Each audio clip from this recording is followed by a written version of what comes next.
I want to take you back to when you were growing up. You lived in really tin shanty poverty when you were younger. How would you describe what you lived in when you were growing up? We don't have our own house, we don't have land, we don't have even food. We just, we have to work every day to make money to buy food for the family. So even we're too young to work, but we have to work. Like selling donuts, selling pandesal, selling flowers, just to earn money to buy food. How old were you when you got your first pair of shoes? I was 12 years old, yeah. 12. How often were you able to even take a shower? Sometimes thrice a week, twice a week. Hungry though all the time? Hungry, sometimes we don't have food to eat one day and we just drink water. Just drink water? Just drink water. When the food's not around, I mean, are you constantly thinking about food and thinking about how hungry you are? Yes, of course. If we have money to buy food, it's I think it's not enough just for us. We just cook the food and then divide to all of us. How do you think that impacted you growing up, not having your dad around? Actually, I'm not blaming my dad. It's good for us that our dad is not around because we're not relying on our dad. We will learn how to work hard because we're all boys. So we learn how to work hard and to make money in in a nice way, and that's how we get strong.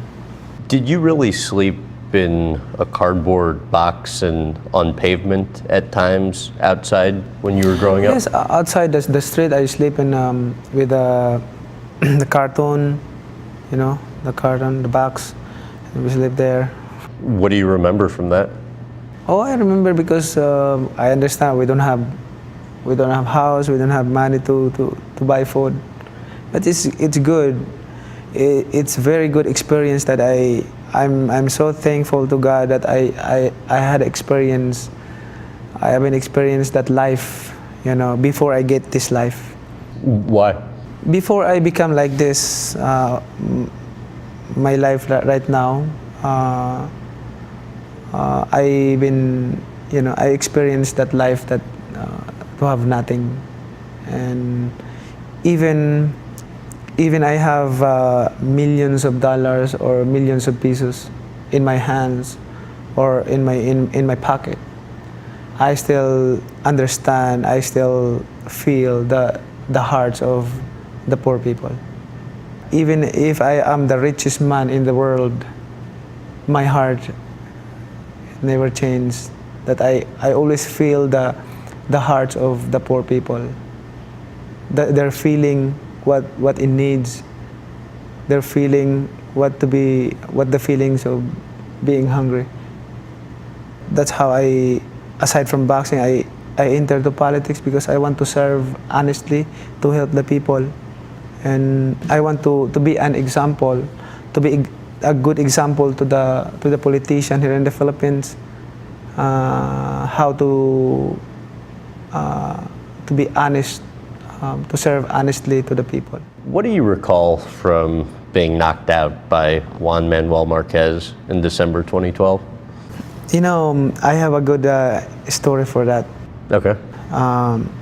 Why I am so relaxed after that fight.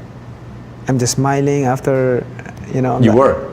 Yeah, smiling when I get up. I don't know what happened, but I realized that, but before that fight, I have a dream that I cannot interpret it, or I told some people, but they cannot interpret it. But when that fight happened, after that fight, I realized that's the interpretation of my dream. 1 week before the fight. What was the dream? Well, that I'm gonna be flattened, and then but I will stand with nothing will happen, and then run again.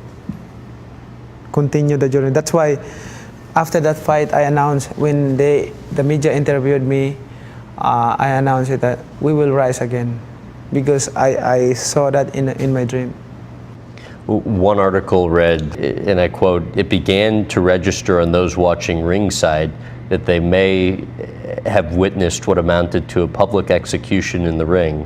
Pacquiao remained motionless, possibly lifeless, until his cornerman rushed to the ring in tears, followed by a doctor."